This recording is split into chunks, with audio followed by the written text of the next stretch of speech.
வணக்கம். நம்ம 172 வரி வரைக்கும் பார்த்திருந்தோம். இப்போ குறமகள் உங்களுக்கு என்ன மாதிரியான விருந்தை சமைத்து தருவாள், அதை சாப்பிட்டுட்டு நீங்க அங்கிருந்து கிளம்பலாம். ஏன்னா அவங்க இரவு போய் இறங்கியிருக்காங்க.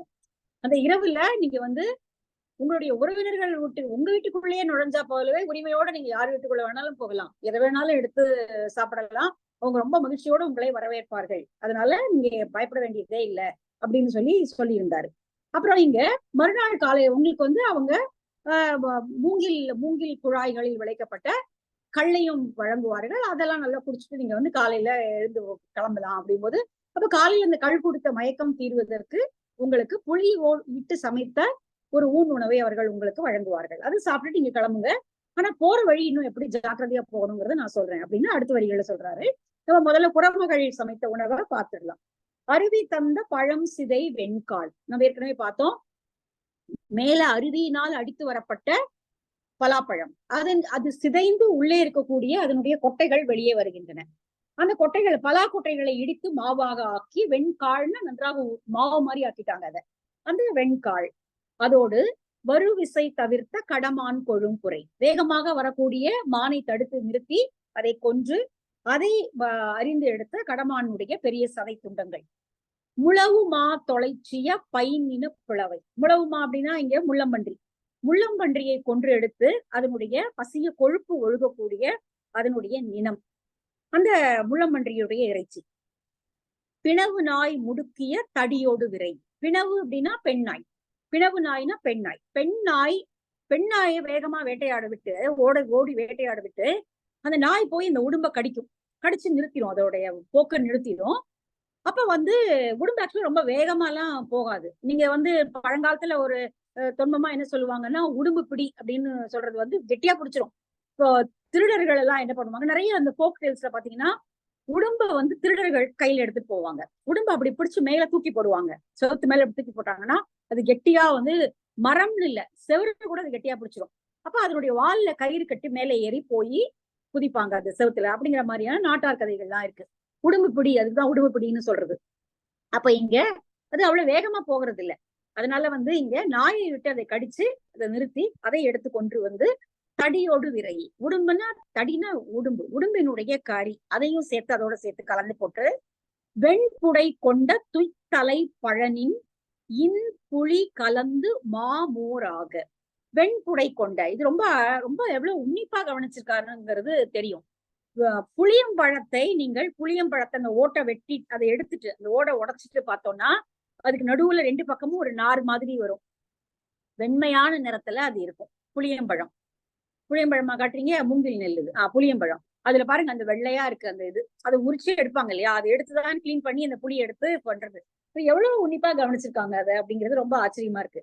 வெண்புடை கொண்ட, புடைனா 2 பக்கங்களையும் வெண்மையான அந்த துய்த்தலை பழனின் பழம்னா இங்க புளியத்தினுடைய பழம். இன் புளி கலந்து அந்த அதனுடைய தீஞ்சுவை. புளி நல்லா பழுத்துச்சுன்னா அதுக்கு கொஞ்சம் லைட்டா தித்திப்பு அதுக்கு வரும், அந்த தித்திப்பு இது வரும், டேஸ்ட் வரும் அதுக்கு. அதுதான் இன் புளி கலந்து அப்படிங்கிறாரு. அதோடு மோராக, மானா விலங்குகள், அதாவது இங்க பசு அல்லது எருமை, இவற்றிலிருந்து எடுத்த பால் தயிரிலிருந்து உண்டாக்கப்பட்ட மோர். இது எதுக்கு போடுறாங்க அப்படின்னா, நச்சினார்க்கினியர் உரையில கொடுக்குறாரு, அந்த கள் குடித்த மயக்கம் போகணும் அப்படின்னா புளியும் மோரும் சேர்த்து சாப்பிட்டா அந்த மயக்கம் போகுமா, அந்த ஹேங் ஓவர் போகுமா, அதுக்காக அப்படின்னு விரிவுரையில எழுதுறாரு. இதுல இல்ல அது. அடுத்தது மாமோராக களை வளர் நெல்லின் அரி உலை ஊழ்த்து.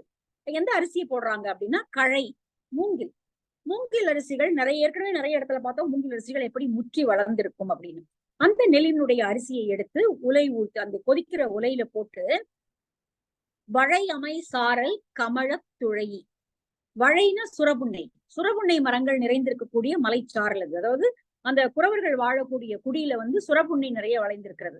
அந்த சுரபுன்னை வாசம் வீசக்கூடிய அந்த சிறுகுடியை கமழும்படியாக, அப்படியே வாசனை அப்படியே தெரிக்கும்படியாக அந்த அந்த உணவை கிளறி சமைக்கக்கூடிய அந்த குறமகள். நறுமலர் அணிந்த நாரிரும் உச்சி குறமகள் ஆக்கிய வால் அவிழ் வல்சினா உணவு, வால் அவிழ், வால்னா வெண்மையான பெரிய பெரிய சோறு. அதாவது மூங்கில் அரிசி கொஞ்சம் பெருசா இருக்கும். அந்த பெரிய பெரிய இதை வெட்டி சமைக்கப்பட்ட அந்த உணவு. நறுமலர் அணிந்த, நிறைய பூக்கள் பூக்கக்கூடிய இடம் இல்லையா, அதனால அவர் தன்னுடைய கொண்டையிலே நிறைய அழகான வாசனை மிகுந்த மலர்களை சூடியிருக்கிறாள். நறுமலர் அணிந்த நாரிரும் உச்சி, எண்ணெய் சீவி இருக்கக்கூடிய மனம் மிகுந்த கொண்டை போட்டு கொண்டிருக்கக்கூடிய இந்த குரமகள் அந்த சுரபுண்ணை வளர்ந்திருக்கக்கூடிய காடை மணக்கும்படியாக அந்த புலால் உணவை சமைக்கிறாள். சமைச்சதோடு மட்டுமல்ல, அகம்மலி உவகை, அது எவ்வளவு அழகான வார்த்தை. அப்படியே வந்துட்டீங்க வாங்க சாப்பிட்டு போங்க அப்படின்னு இல்ல, மிகுந்த அகம் மகிழ்ந்த உவகையோடு உள்ள அப்படியே அடியின் மனசுல இருந்து வருது. இத்தனைக்கும் அவங்க ரொம்ப கஷ்டப்பட்டுதான் இந்த பொருள்கள் எல்லாம் எடுத்துட்டு வராங்க. அங்க போய் நம்ம ஏற்கனவே பார்த்தோம், ஒவ்வொன்றையும் அவங்க எப்படி படிக்கிறாங்க, கடமான வேட்டையாடுறது எல்லாமே மிகுந்த சிரமத்துக்கு நடுவுதான் அவங்க செய்யறாங்க. ஆனால் அப்படி கடினப்பட்டு கொண்டு வந்த பொருள்களை எல்லாம் கூட மனம் மகிழ்ந்து அவர்கள் விருந்தினர்களுக்கு உபசரித்து தருகிறார்கள். அகம்மலி உவகை ஆர்வமோடு அழைய, மிகுந்த ஆர்வத்தோடு இப்படி வந்திருக்கீங்க, அவ்வளவு தூரம் தாண்டி வந்திருக்கீங்க வாங்க என்று சொல்லி மகமுறை தடுப்ப. அதை ஏற்கனவே நம்ம பார்த்தோம். மகமுறை அப்படின்னா உங்களை உறவு பெயர் சொல்லி அழைத்து உன்ன அழைப்பார்கள். நீங்க யாரோதான் இப்ப இருந்துட்டு இன்னைக்கு இரவு தங்கிட்டு அடுத்த நாள் காலையில கிளம்பிட போறீங்க. ஆனால் இந்த உறவு முறை சொல்லி என்னென்ன வயது இருக்கிறதோ, இப்ப குழந்தையா இருந்தா அந்த குழந்தைக்குரிய உறவு முறை, பெரியவர்களுக்கு ஒரு உறவு முறை, அப்படி சொல்லி அண்ணா அக்கா என்று எல்லாம் சொல்லி அவர்கள் உறவு முறை அழைத்து உங்களுக்கு அந்த உணவை வழங்குவார்கள். மகமுறை தடுப்ப மனைதோறும் பெருகுவீர். ஒரு வீடு இல்ல, பல வீடுகள்ல இருந்து இப்படி சமைச்சு கொண்டு வந்து உங்களுக்கு கொடுப்பாங்க. ஏன்னா இவங்க கூட்டமா போயிருக்காங்க இல்லையா, அந்த உங்க எல்லா மொத்த கூட்டத்துக்கும் சாப்பாடு இதே மாதிரியான உபசரிப்போட கிடைக்கும். அதனால நீங்க கவலைப்படாம அங்க போய் இரவு தங்கலாம். அடுத்தது, செருச்சை முன்பின் குறிசில் முன்னிய பரிசில் மறப்ப நீடலும் உரியீர். நீங்க அப்படியே உங்களுக்கு சந்தோஷமாயிடும். நல்லா இரவுல அந்த இடத்துல அந்த சிறுகுடியில போய் இரவுல இளைப்பாரி இருக்கிறீர்கள், உங்களுக்கு கள் தந்திருக்கிறார்கள், நல்ல உபசரிப்பு. மறுநாள் காலையில இப்படி மூங்கில் அரிசி போட்டு கொடுத்த ஊன்னிட்டு சமைத்த உணவு, அதோட இந்த மலைப்படு பொருட்களையும் அவர்கள் பரிசாக உங்களுக்கு வழங்குவார்கள். நீங்க இவ்வளவு தூரத்துல இருந்து வந்திருக்கீங்க, இந்தாங்க வச்சுக்கோங்கன்னு சொல்லி அவங்க குரிசில் முனிய, அவங்க இந்த மலையில என்ன கிடைக்கிறதோ அந்த பொருள்களை எல்லாம் அவங்களுக்கு வழங்குவார்கள். ஆர், அகில், சந்தனம், இப்படி என்னெல்லாம் அவங்களால எடுத்து வந்திருக்க முடியுதோ அதெல்லாம் கொடுப்பாங்க. அப்போ உங்களுக்கு என்ன ஆயிடும் அப்படின்னா, இங்க இருந்து கிளம்பியதுக்கு அவ்வளவு தூரம் போனோம், இதெல்லாமே இங்க கிடைச்சிருச்சு அப்படின்னு சொல்லி ஒருவேளை திரும்ப போயிடலாமோ அப்படின்னு கூட நீங்க நினைப்பீங்க. அந்த அளவுக்கு ஒரு மயக்கத்தை உங்களுக்கு கொடுக்கும். செருச்சை முன்பின் குறிசில் முன்னிய பரிசில் மறப்ப நீடலும் உரியன். இங்கே இன்னும் 2 நாள் இருந்து தங்கி நல்லா ஆராம்சு நல்லா சாப்பிட்டுட்டு இவங்க கொடுக்குற இந்த பொருளெல்லாம் மட்டும் வாங்கி திரும்பி போயிடலாமே அப்படின்னு ஒரு நினைப்பு உங்களுக்கு வந்தாலும் வந்துடும்.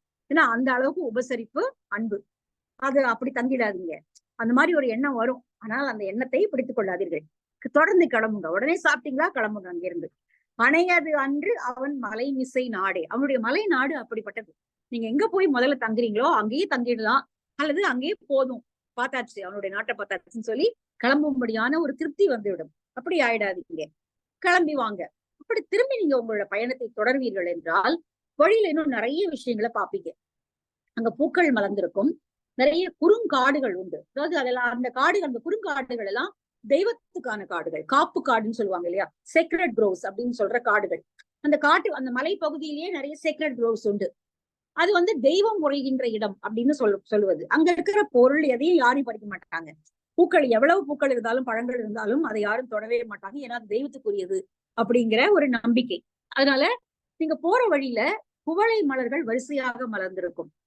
கருங்குவளை, செங்குவளை எல்லாமே மலர்ந்திருக்கும். ஆனா எதையும் கை வச்சு தொட்டு பறிச்சிடாதீங்க, அது கடவுளுக்கு உரியது. அதனால அந்த கடவுளுக்குரிய மலரை நீங்க தொட்டீங்கள் என்றால் அது உங்களுக்கு ஆபத்தை விளைவிக்கலாம். இப்படி முன்னாடி நான் தேடி படிச்சிருக்கேன். ஏன் காடுகள் பெருமளவு சில இடங்கள்ல காப்பாற்றப்பட்டதுக்கு காரணம் இந்த மாதிரியான சீக்ரெட் குரோவ்ஸ் இருந்ததுனாலதான் அப்படிங்கிற ரிப்போர்ட்ஸ் எல்லாம் நிறைய இருக்கு. இப்ப நீங்க பாத்தீங்கன்னா மகாஸ்வேதா தேவியோடைய முக்கியமான கதை ஒண்ணு இருக்கு. அர்ஜுன மரத்தை அந்த மலை குடியினர் எப்படி காப்பாற்றுகிறார்கள் அப்படின்னு ஒரு மிக புகழ்பெற்ற கதை. அர்ஜுன மரத்தை அவங்க வெட்ட வருவாங்க. அப்ப மறுநாள் அது எப்படி காப்பாத்துறதுன்னு தெரியாது, அதை போய் கட்டி பிடிச்சிட்டு அவங்க ஒரு தெய்வம் ஏறிய மரமாக அதை சித்தரிச்சு அந்த மரம் வெட்டுப்படுவதை காப்பாற்றிடுவாங்க. அப்படி ஒரு கதை மகாஸ்வேதா தேவி எழுதியிருக்காங்க.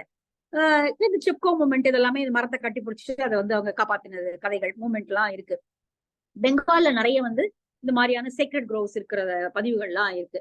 அந்த காப்பு காடுகள் இங்க கூட தமிழ்நாடு நிறைய, இந்தியா முழுக்க அப்படி இருக்கு. காப்பு காடுகளுக்குள்ள போய் யாரும் எதையுமே எடுக்க மாட்டாங்க, சுள்ளி கூட எடுக்க மாட்டாங்க.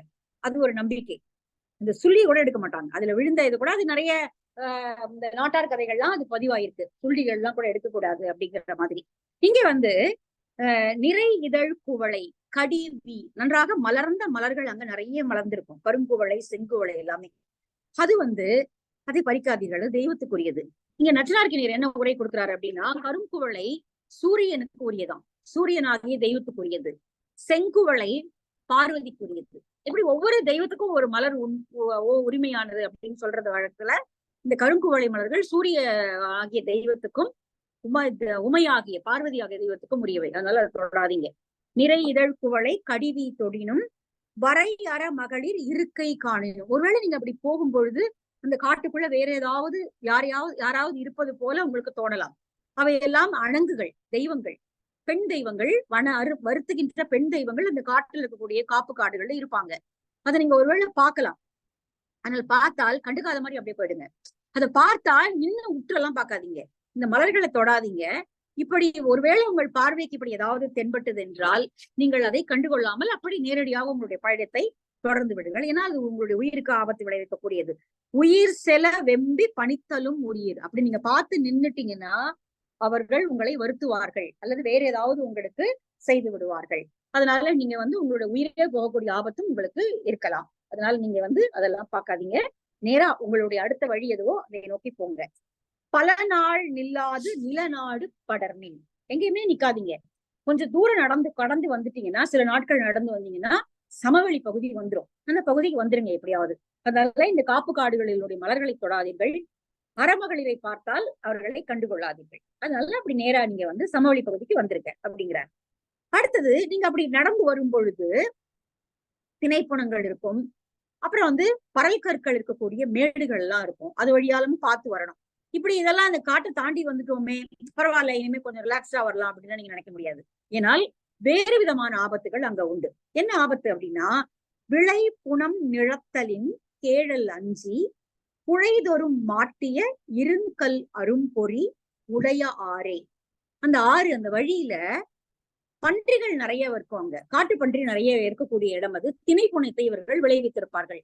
திணை நன்றாக முற்றி பால் பிடித்து நன்றாக முற்றியவுடன் இந்த பன்றிகள் அதை உண்பதற்கு திணைப்புணத்துக்குள்ள வந்துடும். அதை மொத்தமா அழிச்சிடும். பன்றி உள்ள போகுது, காட்டு பன்றி உள்ள போகுதுன்னா மொத்தமா அழிச்சு, யானை எப்படி அழிக்குமோ அதே போல பன்றியும் ரொம்ப கெடுதிதான். அப்ப இவங்க அந்தந்த ஒரு இடத்துல என்ன பண்ணுவாங்க அப்படின்னா, அந்த நிலத்தை தோண்டி புழைதொரும் அதனுடைய ஓட்டை அது எப்படி வருதோ அது வழியெல்லாம் அந்த கல்லுக்குள்ள மறைச்சு, பாதைக்குள்ள மறைச்சு அந்த பொறியை வச்சிருப்பாங்க. அந்த பன்றியை பிடிக்கக்கூடிய எந்திரங்களை வைத்திருப்பார்கள். அது நீங்க ஜாக்கிரதையா பார்த்து வரணும். ஏன்னா அதுல நீங்க கால் மாட்டிச்சுன்னா கஷ்டம். அது பன்றிக்காக வைக்கப்பட்ட இயந்திரங்களில் அந்த பொறிகளில் உங்கள் கால்கள் மாட்டிக்கொள்ளக்கூடிய ஆபத்து உண்டு. அதுதான் இங்க சொல்றாரு. விளை புனம் நிழத்தலின். நிழத்தல் அப்படின்னா குறைத்தல். இன்னொரு வார்த்தை யூஸ் பண்றாரு நச்சினார்க்கினியர், நொக்குதல் அப்படின்னு. நொக்குதல், நொக்குதல். இது வரைக்கும் நம்ம கேள்விப்படாத வார்த்தை. நொக்குதல்னா குறைக்கிறது. இந்த திணைப்புணம் நல்லா வளைஞ்சு வந்த உடனே இந்த பன்றி வந்து உண்டு அதை குறைச்சிடும், அந்த விளைச்சலை குறைச்சிடும். விளை புனம் நிழத்தலின் கேழல் அஞ்சி, அந்த பன்றிக்காக அவர்கள் அஞ்சி என்ன செய்வார்கள், புழைதொரும் அங்க இருக்கக்கூடிய அந்த வரப்புகள் எல்லாம் ஓரங்களில் எல்லாம் அந்த பொரிய மாட்டி வச்சிருப்பாங்க. இருங்கல் அரும்பொரிய, பார்ப்பதற்கு கல் மாதிரிதான் இருக்கும் அது, ஆனால் அதுக்குள்ள அருமையான பொறி இருக்கிறது. பன்றியை விழ வைக்கக்கூடிய பொறி இருக்கிறது. அதனால நீங்க குழந்தைகளோட எல்லாம் வேற வரீங்க. நான் முன்னாடி ஒரு இடத்துல குழந்தைகள் எல்லாம் வராங்கன்னு சொல்லிட்டேன், தவறு. குழந்தைகளோடும் வராங்க, கூட்டமா வராங்க, ஃபேமிலியா தான் வராங்க, குழந்தைகளும் வருகிறார்கள். அதனால அந்த சின்ன குழந்தைங்க, ஒரு கொஞ்சம் வளர்ந்த குழந்தைங்க தான் வருது. அப்ப அந்த அரும்பொறியில யாரு வேணாலும் மாட்டிக்கலாம். அதனால ஜாக்கிரதையா வாங்க. உடைய ஆறு, அந்த வழி அப்படிப்பட்டது. நல் இருள் அலறி விரிந்த விடியல் வைகினிர் கழிமின். அப்ப அதனால இரவு நேரங்கள்ல அந்த இடத்துல பயணப்படாதீங்க. ஏன்னா இந்த பொறிகள் இருக்கும். இரவு நேரத்துல உங்களுக்கு வேற எந்த வெளிச்சமும் கிடையாது, கையில லாந்தர் விளக்கோ எதுவுமே கிடையாது. சூரியனை நம்பியோ அல்லது நிலவை நம்பியோ தான் பயணப்படணும். அதனால நல் இருள் அலறி விரிந்த விடியல், இது ஒரு சென்டென்ஸ், எவ்வளவு அழகா இருக்கு. நல் இருள், அடர்த்தியான இருள், அதை போக்கக்கூடிய சூரியன். அலறி அப்படின்னா சூரியன். அந்த சூரியன் எழுந்து வந்தவுடன் அந்த விரிந்த விடியல், அந்த சூரியன் விரிந்து எழக்கூடிய விடியல் வந்த உடனே அது, அதாவது புலரில கூட வந்துடாதீங்க, கொஞ்சம் பாதி இருட்டு பாதி இதுவா இருக்க கூட கிளம்பாதீங்க. நல்ல சூரியன் மேல எழுந்து வந்து விரிஞ்ச விடியல் வரும் இல்லையா, ஒரு 6-7 மணி போல, அப்ப கிளம்பி நடந்துவாங்க தொடர்ந்து. ரொம்ப அழகா இருக்குது. நல் இருள் அலறி விரிந்த விடியல் வைகை நீர் கழிவு. அப்ப விடிய காலையில இந்த மாதிரி நல்ல வெளிச்சம் வந்த உடனே தொடர்ந்து உங்களுடைய பயணத்தை தொடர்ந்து வாருங்கள். அடுத்தது, நலிந்து பலர் வழங்கா செப்பம் துணியின் முரம்பு கண் உடைந்த பரல் அவர் போழ்வில் கரந்து பாம்பு ஒடுங்கும் பயம்புமாறு உளவே. அடுத்து நீங்க வரக்கூடிய பகுதி வந்து சரளை கற்கள் இருக்கக்கூடிய பகுதி. பரல் கற்கள், பரல்னா சரளை கற்கள், நல்ல பெருசு பெருசா இருக்கும், கால குத்தும். அந்த சரல் கற்கள்லாம் ஒரு மேடும் பள்ளமுமா தான் இருக்கும் அந்த இடம். ஒரு சமநிலம் கிடையாது. ஏன்னா அடிக்கடி யாரும் அங்க போயிட்டு வர்றதெல்லாம் கிடையாது. அதனால அந்த வழி வந்து நிறைய பேர் நடந்து போயிருந்தா அந்த வழி வந்து ரொம்ப செப்பனிட்டு இருக்கும். ஆனா அதிகமா யாரும் அப்படி நடந்து போயிட்டு வர்றதில்லை. அப்படிங்கறதுனால பரல் கற்களோடு இருக்கக்கூடிய ஒரு பாதை அது. நலிந்து பலர் வழங்கா செப்பம் துணியின், அது அப்படி நிறைய பேர் நடந்து போகாத ஒரு பாதை அல்லாத ஒரு பாதை வழியாக நீங்க வந்தீங்க அப்படின்னா, முரம்பு கண் உடைந்த பரல் அரள் போல்வி அவர் போல்வி. முரம்பு அப்படின்னா பருக்கை, அந்த பருக்கை கற்களால் ஆகிய மேடு. இந்த சரளை கற்கள்லாம் கொஞ்சம் மேடு மேடா இருக்கும் அங்கங்க. அது நடக்கிறது கொஞ்சம் கஷ்டம்தான். அந்த மேடும் பள்ளமா இருக்கும், கீழே வேலை பரல் கற்கள் இருக்கும், கால குத்தம். அப்ப வந்து அந்த மாதிரி இடத்துல நிறைய பள்ளங்களும் இருக்கும். அந்த இடத்துல பள்ளம், அந்த பிளவுகள் இருக்கும். பாதையில பிளவுபட்டு பள்ளங்களும் இருக்கும். அந்த பள்ளங்களுக்குள்ள பாம்புகள் உறையும். கறந்து பாம்பு ஒடுங்கும் பயம்புமாறு உளவே. அந்த பள்ளங்கள், அந்த சரளை கற்களுக்கு நடுவில் இருக்கக்கூடிய பள்ளங்கள்ல பிளவுகளுக்குள்ள பள்ளங்கள் இருக்கும்.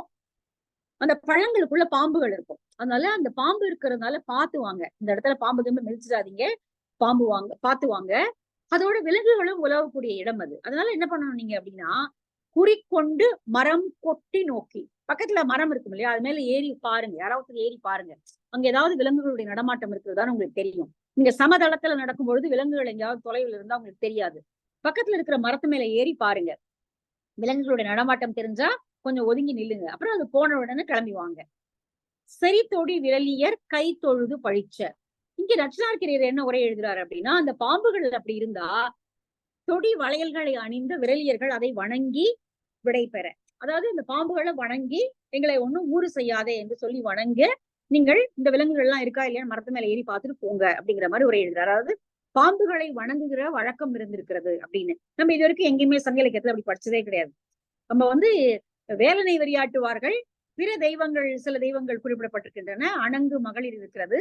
பாம்பை வணங்குற வழக்கம் வந்து இது வரைக்கும் நம்ம சங்க இலக்கியங்கள்ல பார்க்கல. மேபி நம்ம பார்க்காது நிறைய இருக்கு, நம்ம பார்த்த வரைக்கும் பாம்பை வணங்குகிறத வந்து நம்ம பார்க்கல. ஆனா இங்க நச்சினாருக்கு நேர் அப்படி உரை எழுதுறாரு. அப்படி கறந்து இருக்கக்கூடிய பாம்புகளை விரலியர்கள் வணங்கி தொழுது எங்களுக்கு ஊறு செய்யாதீர்கள் என்று வேண்டிக் கொள்ள, அப்புறம் தொடர்ந்து போங்க அப்படின்னு. மேபி அது பாம்புகளை வணங்குற வழக்கம் சங்கத்திலேயே வந்துருச்சா, அல்லது சங்கம் மருவிய காலத்துல வந்ததா, அது பின்னாடி வந்ததா அப்படின்னு தெரியல. ஆனா பாம்பை வணங்குற வழக்கம் இங்க இந்த நாட்டுல பரவலாவே வட இந்தியா, தென்னிந்தியா முழுக்கவே இருக்கிறது. ஒரு இன்ட்ரெஸ்டிங்கான ஒரு உரை அது அந்த இடத்துல. ஆனா இங்க சரவணன் அப்படி எழுதல உரையில. சரவணனுடைய உரையில அப்படி பாம்பை வணங்கி அப்படின்னு வரல. ஆனா உவேசா பதிப்பித்த நச்சினார்க்கினியர் உரையில பாம்பை வணங்கி அவர்கள் அந்த ஊறு செய்யாதீர்கள் என்று கேட்டுக்கொண்டு தொடர்ந்தார்கள் அப்படின்னு வருது.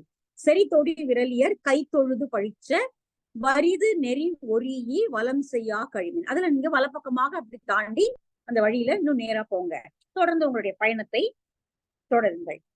புலந்து புனிறு போகிய புனம் சூழ் புறவர் உயர்நிலை இதனம் ஏறி கை புடையூ அகல் மலை இரும்பில் துவன்றிய யானை பகல் நிலை தளர்க்கும் கவன் உமிழ் கடுங்கல் இருவெதிர் ஈர்கழை தத்தி கல்லென கருவிரல் ஊகம் பார்ப்பொடு இரிய உயிர் செகு மரபின் கூற்றத்து அன்ன வரும் விசை தவிராது மரம் மறையா கழிமின். ரொம்ப அழகான பகுதி. இங்க திணை நன்றாக முற்றிவிட்டது. அது பால் ஊறி நன்றாக முற்றி நல்லா வந்து அறுவடை செய்யக்கூடிய பதத்துக்கு வந்துருச்சு. அப்ப யானைக்கெல்லாம் தெரிஞ்சிடும். எப்படியாவது பலாப்பழம் பழுக்க ஆரம்பிச்சுன்னா யானைக்கு தெரிஞ்சிடும், அது வந்துடும் கிளம்பி. அது போல திணை இதெல்லாம் நல்லா பால் பிஞ்சு பிடிச்சு நல்லா வந்துருச்சுன்னா அதுவும் பறவைகளுக்கும் யானை பன்றிகளுக்கு எல்லாம் தெரிஞ்சிடும். எப்படியாவது அது திணைப்பணத்துக்கு வந்து அதை கவர்வதற்கு உண்பதற்கு வரும். அப்போ இந்த அங்க இருக்கக்கூடிய குறவர்கள் என்ன பண்ணுவாங்கன்னா, இதனம்னா மரத்து மேல அமைக்கப்பட்ட பரன்கள், அந்த பரன்கள் மேல ஏறி உட்கார்ந்து கொண்டு கவன் கல்களை, கவன் அந்த உண்டிக்கோல் சொல்லுவாங்க இல்லையா, குறவர்கள் கையில இருக்கும் உண்டிக்கோல், அதுல கற்களை வச்சு வேகமா அடிப்பாங்க. அது வந்து எவ்வளவு வேகம் வேணாலும் அது போகும். அது கூற்றினுடைய வேகம் போல வரும். யமன் எவ்வளவு வேகமா வருவானோ அந்த அளவுக்கு வேகத்தோட அது வரும். அதுவும் வரும்போது என்ன பண்ணும் அப்படின்னா, அது வந்து அங்க நிறைய மூங்கில்கள் வளர்ந்துருக்கு இல்லையா? அந்த மூங்கில்களுடைய தண்டுகள் மேல பட்டு உய்யின்னு ஒரு சத்தத்தோட அது வரும். அது ஏற்கனவே கவன்கள் வேகமா வரும்பொழுது ஒரு சத்தத்தோட எழுப்பி காற்றை கிழித்து கொண்டு வரும். அப்போ ஒரு சத்தம் இருக்கும். அப்புறம் அந்த மூங்கில்கள் மேல பட்டு உரசி வரும். அப்படி உரசி வரும்பொழுது அந்த மூங்கில்கள் மேல அல்லது பக்கத்துல மரங்கள் மேல உட்கார்ந்து இருக்கக்கூடிய குரங்குகள் தங்களுடைய குட்டிகளை தழுவி கொண்டு உட்கார்ந்து இருக்கக்கூடிய குரங்குகள் மரம் மிரண்டு போய் அப்படியே ஓடும். அந்த கவன்கள் இந்த மரத்துல பட்டு தெரிச்சு அப்படி வேகமா வரும் பொழுது அந்த குரங்குகள் பயந்து அலறி ஓடும். சோ அந்த மாதிரி ஒரு வழியில தான் நீங்க வரப்போறீங்க. அப்போ கூற்றினுடைய வேகத்தை ஒத்து வரக்கூடிய அந்த கவன்கள் உங்க மேல கூட படலாம். அது வந்து படாதுங்கிறதுக்கு ஒண்ணும் இது கிடையாது. அதனால உங்க மேலயும் அது படலாம். அப்ப அதுக்கு நீங்க என்ன பண்ணணும் அப்படின்னா, அங்க மரங்கள் இருக்கு இல்லையா? அந்த மரங்களுக்கு மறைவா வாங்க. மரங்கள் வந்து உங்களுக்கு ஒரு கேடயம் போல இருக்கும்படியாக அப்படி வரணும் நீங்க நடந்து. நீங்க பாட்டுக்கு அப்படி கை வீசிட்டு அந்த ஓப்பன் ஸ்பேஸ்ல நடந்து வந்துடக்கூடாது. இப்படி வந்துட்டீங்கன்னா கவன்கள் உங்களையும் பதம் பார்க்கும். ஏன்னா அவங்க உங்களை நோக்கி அடிக்கல. ஆனா அவங்க யானைகளுக்காக அதை அடிக்கிறார்கள். அதுவும் மேலிருந்து மரத்து மேல இருக்கக்கூடிய பறன்ல இருந்து அடிக்கிறாங்க. அப்ப அது ரொம்ப வேகமா அது வரும். அப்போ நீங்க வந்து மிரண்டு போகாம நீங்க வந்து அந்த மரத்தை பாதுகாப்பாக வைத்து அது ஒட்டியே நீங்க வரணும். அப்போ அது மரத்துல தான் பட்டு தெரிக்குமே வழி உங்க மேல படாது. சோ அப்படியும் நீங்க அந்த வழியை கவனமா பார்த்து வரணும். எவ்வளவு சொல்றாரு பாருங்க. புலர்ந்து புனிறு போகிய புனம் சூழ் குறவர் உயர்நிலை இதனம் ஏறி. இதனம்னா வந்து மரத்து மேல அமைக்கப்படக்கூடிய பரன்கள். இது நம்ம இதுலயும் குறுந்தொகையில பார்த்திருப்போம். அது மேல ஏறி வந்து கொல்லிக்கட்டையை வச்சுட்டு இருப்பாங்க. அது வந்து மின்மினி போல வெளிச்சம் வீசக்கூடிய இரவு நேரத்துல வருகிற தலைவனே நீ ஏன் இப்படி வர அப்படின்னு கேட்கிற பாடல்கள் நம்ம பார்த்திருக்கோம். அந்த அகல் மலை இரும்பில் துவன்றிய யானை. அந்த அங்க பக்கத்துல அங்கதான் அந்த இரும்புனா குறுங்காடு. அந்த காட்டுக்குள்ளேயே அந்த திணைப்புணத்தை விட்டு சின்ன சின்ன காடுகள்லாம் உண்டு. அடர்த்தியான குறுங்காடுகள் உண்டு. அந்த காட்டுக்குள்ளதான் அந்த யானை சுத்திக்கிட்டு இருக்கும். அது அங்கிருந்த திணைப்புணத்துக்காக வரும். பகல் நிலை தளர்க்கும் கவன் உமிழ் கடுங்கல் இருவெதிர் ஈர்கழை தத்தி. அந்த மூங்கில்கள் மேல பட்டு அந்த தத்தி அப்படிங்கிறது வந்து தவளை குடிக்கிறதுக்கு தான் தத்தி அப்படின்னு சொல்லுவோம். அப்புறம் அந்த கல்லை தூக்கி தண்ணியில போட்டோம்னா அது தத்தி போகும் அப்படியே. அதை எவ்வளவு அழகாக பயன்படுத்திருக்காரு பாருங்க. ஒவ்வொரு வார்த்தையும் அவ்வளவு அழகா சூஸ் பண்ணிருக்காங்க. ஈர்கழை தத்தி, அதாவது அப்படி பட்டு பட்டு தெரிச்சு வரும். அப்படியே ஒண்ணுதுல பட்டா விழுந்துராது. அவ்வளவு கோசா வர்றதுனால அது 2-3 மூங்கில் மேல அப்படி தட்டி தட்டி அப்படி தட்டிட்டு வேகமா வரும். கல்லென, அந்த கல்லுங்கிறது இதோடைய சவுண்டு. கல்லென கருவிரல் ஊகம் பார்ப்பொடி இரிய. கருவிரல் ஊகம், கருமையான விரல்களை உடைய குரங்குகள்.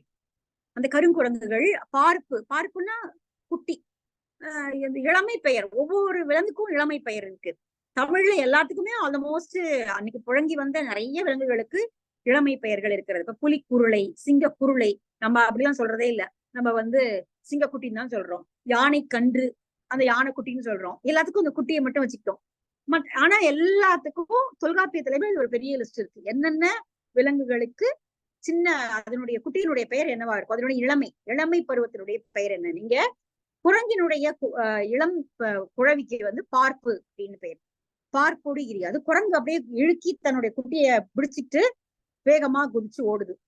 ஒரு சற்று நமக்கு ஒரு பயம் தான் வரும். ஒரு திடீர்னு ஒரு குரங்கு குதிச்சு ஓடுச்சுன்னா ஒரு பயம் வரும். உயிர் செகு மரபின் கூற்றத்தன்ன. உயிரையே வாங்கக்கூடிய கூற்றத்தை போல வேகமாக இந்த கற்கள் உங்கள் மேலும் படலாம். வரும் திசை தவிராது மரம் மறையா கழிவு. அதெல்லாம் மரத்தை பின்னாடி மறைஞ்சு மறைஞ்சு வாங்க. அந்த கவன்கள் உங்களை ஒன்றும் செய்யாது. அது யானைகளை நோக்கி செலுத்தப்பட்ட கவன்கள். அடுத்து உறவு களிறு கறக்கும் இடங்கர் ஒடுங்கி இரவின் அன்ன இருள் தூங்கு வரைப்பின் குமிழி சுழலும் குண்டு கய முடுக்கர் அகழ் இழிந்தன்ன கான்யாற்று நடவை வழு மருந்து உடைய வழால் ஓம்பி பருவு கொடி வளர்ந்த மதலை பற்றி துருவின் அன்ன புன்தலை மகாரோடு ஒருவிர் ஓம்பினர் கழுவேன். இந்த காட்சியை வந்து நீங்க கற்பனை பண்ணிக்கலாம். தண்ணி ஓடுது, சுழிச்சு ஓடக்கூடிய நீர். இந்த ஆறு ஓடிட்டு இருக்கு. அங்க நிறைய சுழிகள்லாம் இருக்கு. அந்த ஆற்றுல சுழிகள் இருக்கு. ஏன்னா ஆழமா இருக்கிற இடத்துல சுழி வரும். அப்போ சுழிகள் இருக்கக்கூடிய ஒரு ஆறு பக்கத்துல நீங்க இப்ப இதெல்லாம் தாண்டி துணைப்புணத்தை தாண்டி போனீங்கன்னா ஒரு ஆறு வரும். அது சுழி இருக்கக்கூடிய ஆறு. அந்த சுழியில மாட்டிக்கிட்டாலும் வம்புதான், உள்ள போயிடுவீங்க. அப்புறம் அந்த இடத்துல யானையே கவ்வக்கூடிய இடங்கர் இருக்கிறது. இடங்கர்னா முதலையினுடைய ஒரு வகை. இப்ப பாருங்க, முதலையினுடைய வரைட்டியும் குறிப்பிடுறாங்க. நம்ம வந்து இதுலயே பார்க்கலாம் இல்லையா, ஆங்கிலத்திலே முதலைக்கு நீளமான வாய் இருக்கும், இன்னும் கொஞ்சம் ஷார்ப்பா இருக்கக்கூடியது வந்து வேற, அதுக்கு ஒரு வேற பேரு. அது மாதிரி இடங்கர் அப்படிங்கிறது வந்து இங்க முதலையினுடைய ஒரு வகை. உறவு களிறு கறக்கும், நன்றாக வலிமை மிகுந்த யானையே பிடித்து இழுத்து விடக்கூடிய அளவிற்கு தண்ணியில இருந்தா முதலைக்கு வந்து வலிமை ஜாஸ்தி தான் இல்லையா, அது நமக்கே தெரிஞ்சு. நிலத்துல வலிமை இல்ல, அதுக்கு நீர்ல வலிமை. அப்ப யானை தண்ணிக்கு வந்ததுன்னா, தண்ணி குடிக்க வந்ததுன்னா அந்த யானையே பிடிச்சு இழுத்து கொன்றக்கூடிய அளவிற்கு இடங்கர்கள் அந்த நிலையில உண்டு. ஏற்கனவே முதலைய சொல்லிட்டாரு ஒரு இடத்துல, அகழிகள்ல முதலைகள் இருக்கும் அப்படின்னு முதல்ல சொன்னாரு. இங்க இடங்கர் அப்படிங்கிறத பயன்படுத்துறாரு. இடங்கர் ஒடுங்கி இரவின் இருள் தூங்கு வரைப்பின், அப்படி இருட்டு குஞ்சிருப்பது போல இருக்கக்கூடிய ஒரு இடம் அது. அந்த இடம் வந்து பகல் பொழுதுலையும் இரவு பொழுது போல இருக்கும். அந்த அவ்வளவு அடர்த்தியான இது செறிந்திருக்கக்கூடிய நீர்நிலை பகுதி அது. அதனால இன்னும் ஜாக்கிரதையா போகணும். குமிழி சுழலும் குண்டு கைய முடுக்கர். குமிழி, நீ அந்த சுழிகள் நிறைந்திருக்கக்கூடிய வழி அது. முடுக்கர் அப்படின்னா அதனுடைய கரை ஓரங்கள்ல, அப்ப அந்த கரை ஓரங்கள்ல வந்து பாசி படர்ந்திருக்கும், நுண்ணிய பாசி படர்ந்திருக்கும். அது உங்களை வழுக்கக்கூடியது. வழும் மருந்து உடைய, வழும்னா வழுக்கக்கூடிய மருந்து. தண்ணி இருக்குனாலும் பார்த்து போகணும் நீங்க. பாறைகள் இருக்கும், ஆனாலும் அந்த பாறைகள் மேல பாசி படர்ந்திருக்கும். அதனால பார்த்து நீங்க மெதுவாதான் போகணும். விழுந்தா ஒண்ணு முதலைகள்கிட்ட மாட்டிக்கலாம், இடங்கர்கிட்ட மாட்டிக்கலாம், இல்லைன்னா உண்டாகக்கூடிய ஆளை சொருகக்கூடிய குழிகளை உடைய அந்த தண்ணீர்ல மாட்டிப்பீங்க. வளர்ந்த மதலை பற்றி அங்க நிறைய கொடிகள் வளர்ந்திருக்கும். அங்க வந்து அந்த கொருக்காந்தட்டை அப்படின்னு சொல்லக்கூடிய அந்த இது எல்லாம் நிறைய வளர்ந்துருக்கும். அப்ப நீங்க என்ன பண்ணுங்க அப்படின்னா, அது வந்து கொருக்காந்தட்டை இல்லை, பின்னாடிதான் கொருக்காந்தட்டை வருது. இந்த இடத்துல வந்து பெரிய பெரிய காட்டுக்கொடிகள் அங்க வளர்ந்து தொங்கிக்கிட்டு, பெரிய மரங்கள் இருக்காது, நிச்சயமா காட்டுக்கொடியும் இருக்கும். அப்போ அந்த காட்டுக்கொடியில, ஆமா, இது வந்து இந்த அலையாத்தி காடுகள்ல பாக்கலாம் இந்த மாதிரி இருக்கிறது. அலையாத்தி காடுகள்ல அந்த மாதிரி இருக்கிற காட்சி இருக்கும். மேபி இது அந்த மாதிரியான ஒரு காடா கூட. ஆனா அலையாத்தி காடுகள் வந்து கடற்கரை ஒட்டிதான் இருக்கும், இது மலைப்பகுதி. சோ அது அலையாத்தி காடு இல்ல அது. துருவின் அன்ன புன்தலை மகாரோடு. அப்ப நீங்க என்ன பண்ணிட்டு பருவக்கொடி, பெரிய காட்டுக்கொடைகளை சுற்றிய பற்றுக்கோடாக, மதலைன்னா பற்றுக்கோடு, பற்றுக்கோடாக பிடித்து கொண்டு துருவின் அன்ன புன்தலை மகார். துரு அப்படின்னா செம்மறி ஆடு. செம்மறி ஆடினுடைய நிறம் இருக்கும் இல்லையா, அது போல தலைமுடி இருக்கக்கூடிய புள்ளிய தலையை உடைய மகார்னா உங்களுடைய குழந்தைகளோடு. தலையெல்லாம் செம்மட்ட புடிச்சு போயிருக்கு. ஏன்னா ரொம்ப ஏழ்மையான நிலைமையில, வறிய நிலைமையில அவங்க வராங்க. ஒன்னும் இது நல்ல ஆடைகளோ நல்ல இதுவோ ஒண்ணும் கிடையாது. அதனால துரு போட்டதான், செம்பட்ட முடிதான். செம்பட்ட முடி இருக்கக்கூடிய காட்டுக்கொடியை பற்றுக்கோடாக பிடித்துக் கொண்டு மெதுவா போங்க, வழுக்கும் அந்த இடம்.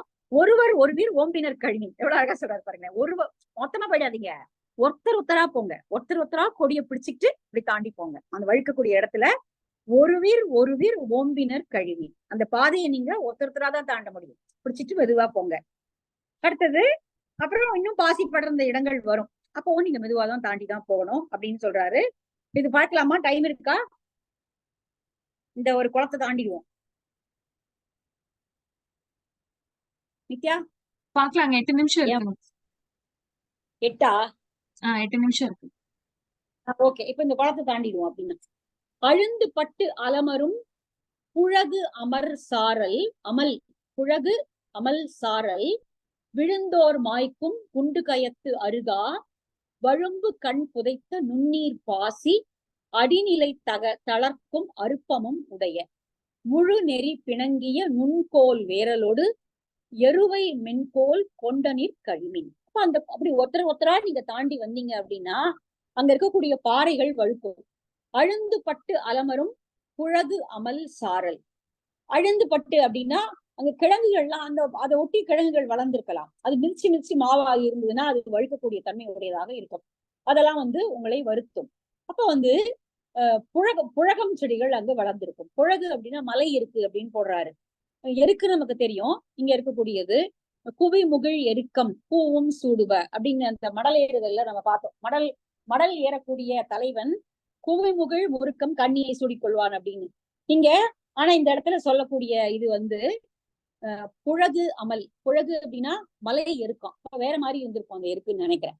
அந்த மலை எருக்கு அப்படின்னு சொல்றவங்களும் இருக்காங்க. அந்த செடிகள் வந்து அந்த அடர்ந்த மலை சாரல்ல நீங்க வந்து வழுவழுப்பாக இருக்கும். ஏன்னா அருவி ஓடக்கூடிய சுனைகள் இருக்கக்கூடிய பகுதிங்கிறதுனால அது வந்து அந்த வழி வந்து வழுக்கும்.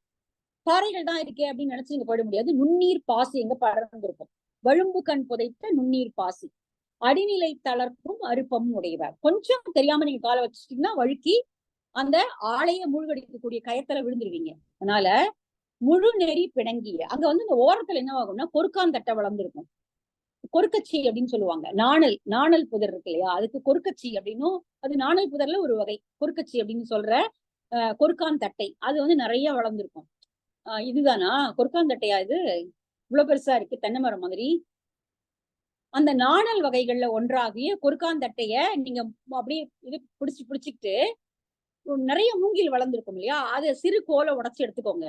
அந்த சிறு கோலை ஊனி ஊனி அந்த கொறுக்காந்தட்டைய பிடிச்சிக்கிட்டே நீங்க அதை தாண்டி போயிட முடியும். எருவை மென்கோல் கொண்டநீர் கழிமின். அப்போ அந்த அந்த கொறுக்காந்தட்டையினுடைய அந்த தண்டுகள் எல்லாம் பிடிச்சிட்டு இந்த மூங்கிலையும் ஊனி ஊனி, வேரல் தான் மூங்கில், வேரல் வேலி வெட்கோட்பளவில் சாரல் நாட செவ்வியை ஆகுமதி, வேரல் நாட. இப்போ மூங்கில்கள் வளர்ந்திருக்கக்கூடிய நாடனே. நம்ம வந்து திரும்ப குறுந்தொகையை வந்து நினைவுபடுத்திக்கிறதுக்கு இதெல்லாம் ஒரு நல்ல வழி. அந்த மென்கோலை பிடித்து கொண்டு அந்த நீர்நிலையை நீங்கள் கடந்து வந்து விடுங்கள். அப்படி ஜாக்கிரதையா வரணும், ஒத்தராதான் வரணும்.